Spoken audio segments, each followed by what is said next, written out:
आज हम बात करेंगे भारत के एक ऐसे रहस्यमय और अद्भुत मंदिर की जिसे देख के आपको भारतीय वास्तुकला की समृद्धि और विज्ञान पर गर्व होगा। यह कहानी है उड़ीसा के कोणार्क सूर्य मंदिर की। यह मंदिर न केवल अद्वितीय स्थापत्य कला के लिए प्रसिद्ध है, बल्कि इसके निर्माण से जुड़े रहस्य भी लोगों को आश्चर्यचकित कर देते हैं। तो चलिए शुरू करते हैं इस अनोखे मंदिर की अद्भुत यात्रा को। प्राचीन भारत ऐसे अविश्वसनीय और अद्भुत स्थानों की रहस्यमयी कहानियों से भरा है, जो आज भी मौजूद हैं और पूरी दुनिया में प्रसिद्ध हैं। उड़ीसा में कोणार्क सूर्य मंदिर ऐसी ही एक जगह है। 700 साल पुराना यह मंदिर कई कहानियों और रहस्यों से घिरा हुआ है। समय के साथ बदलाव, शहरों का विकृत होना और उनका पुनर्निर्माण, साम्राज्य का उदय और पतन और पहचान का मिट जाना, इस सब का साक्षी यह ऐतिहासिक मंदिर रहा है। कोणार्क कलिंग वास्तुकला के सबसे उत्कृष्ट उदाहरणों में से एक है। कोणार्क को ब्लैक पैगोडा भी कहा जाता है। इसका उपयोग अधिकांश नाविकों और यात्रियों द्वारा एक प्रमुख लैंडमार्क के रूप में किया जाता था। मंदिर का इतिहास सूर्यदेव को समर्पित इस मंदिर का नाम दो शब्दों कोण और अर्क से मिलकर बना है। कोण यानी कोना और अर्क का अर्थ है सूर्य यानी सूर्यदेव का कोना, इसलिए इसे कोणार्क के नाम से जाना जाता है। इस मंदिर का निर्माण 13वीं शताब्दी में गंग वंश के राजा नरसिंह देव प्रथम ने कराया था। इस मंदिर के निर्माण में मुख्यतः बलुआ पत्थरों, ग्रेनाइट पत्थर व कीमती धातुओं का इस्तेमाल किया गया है। इस मंदिर को 1200 मजदूरों ने दिन रात मेहनत कर लगभग 12 वर्षों में बनाया था। यह मंदिर कलिंग शैली में बनाया गया है और इसका निर्माण 1250 ईस्वी में पूरा हुआ था। यह मंदिर 229 फीट ऊंचा है। इसमें एक ही पत्थर से निर्मित भगवान सूर्य की 3 मूर्तियां स्थापित की गई हैं, जो दर्शकों को बहुत ही आकर्षित करती हैं। यह मंदिर उड़ीसा राज्य के पुरी शहर से लगभग 37 किलोमीटर दूर चंद्रभागा नदी के तट पर स्थित है। इस मंदिर का स्वरूप व बनावट अद्भुत शिल्पकला का नमूना है। इस मंदिर की बनावट एक विशाल और भव्य रथ के समान, जिसमें 12 जोड़ी पहिए और रथ को 7 बलशाली घोड़े खींच रहे हैं। देखने पर ऐसा लगता है कि मानो इस रथ पर स्वयं सूर्यदेव बैठे हों। मंदिर के 12 चक्र साल के 12 महीनों को परिभाषित करते और प्रत्येक चक्र 8 अरों से मिलकर बना है, जो हर दिन के 8 पहरों को प्रदर्शित करते हैं। वहीं अब 7 घोड़े हफ्ते के 7 दिनों को दर्शाते हैं। इस मंदिर की सबसे रोचक बात यह है कि मंदिर में लगे चक्रों पर पड़ने वाली छाया से हम समय का सही अनुमान लगा सकते हैं। यह एक प्राकृतिक धूप घड़ी का कार्य करते हैं।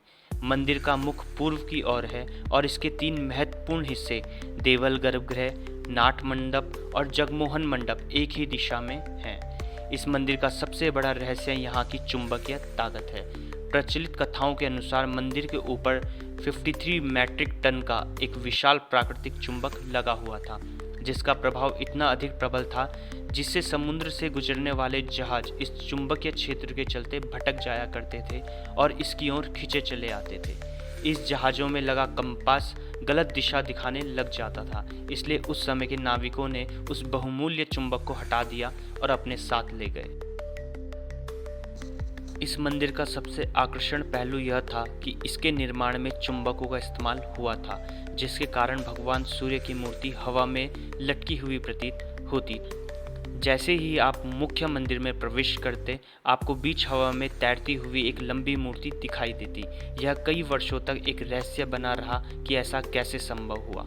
उस समय लोग इस बात से अनजान थे कि यह अद्भुत दृश्य चारों तरफ से बने चुंबकीय क्षेत्र के कारण संभव हुआ था। एक समय ऐसा भी था जब मंदिर का मुख्य चुंबक अन्य चुंबकों के साथ इस तरह से व्यवस्था से लगाया गया कि मंदिर की मूर्ति हवा में तैरती हुई नजर आती थी। पूरे मंदिर को चुंबकीय व्यवस्था के हिसाब से बनाया गया। विशालकाय चुंबक को निकालने की वजह से मंदिर का संतुलन बिगड़ गया, जिसकी वजह से मंदिर की कई दीवारें और पत्थर गिरने लगे। साल 1984 में इसको यूनेस्को विश्व धरोहर स्थल की सूची में शामिल कर दिया गया था। कोणार्क मंदिर का निर्माण कुंडालाइट नामक पत्थर से किया गया था, जो इस क्षेत्र में बहुत मात्रा में उपलब्ध। इस मंदिर की पूरी संरचना का निर्माण किसी भी प्रकार के सीमेंट के उपयोग के बिना किया गया था। यह भारत की उन पहली संरचनाओं में से एक था जिसमें लोहे के बिंब और डोबल का उपयोग किया गया था। इसके अलावा यह मंदिर अपनी जटिल नक्काशीदार मूर्तियों के लिए भी प्रसिद्ध है।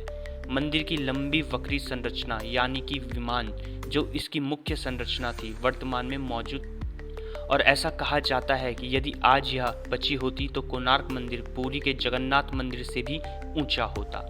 मंदिर के टूटने के कारणों पर आज भी बहस जारी है। इतिहासकारों के मुख्य मुद्दे पर विभिन्न अवधारणाएं प्रस्तुत की हैं। कुछ का मानना है काला पहाड़ के आक्रमण के दौरान संरचना की भारी शीर्ष पट्टी को तोड़ जिससे असंतुलन पैदा हो गया और इसके परिणाम स्वरूप विमान टूटकर 1848 में आया तूफान इस संरचना पर अंतिम आघात था। आज की वर्तमान स्थिति में यह मंदिर उड़ीसा राज्य की प्रतिष्ठा का प्रतीक है और भारत में सबसे अधिक देखे जाने वाले पर्यटक आकर्षणों में से एक। तो दोस्तों, यह थी कोणार्क सूर्य मंदिर की अद्भुत और रहस्यमय कहानी। यह मंदिर न केवल हमारी सांस्कृतिक धरोहर बल्कि यह हमारे पूर्वजों के वैज्ञानिक ज्ञान और वास्तुकला की उत्कृष्टता का भी प्रमाण है। अगर आपको हमारा आज का वीडियो पसंद आया हो तो प्लीज़ लाइक करें और शेयर करें और हमारे चैनल जय भारत टॉक को सब्सक्राइब करना ना भूलें। हम जल्द ही आपको एक और ऐतिहासिक स्थान की यात्रा पर ले चलेंगे। तब तक के लिए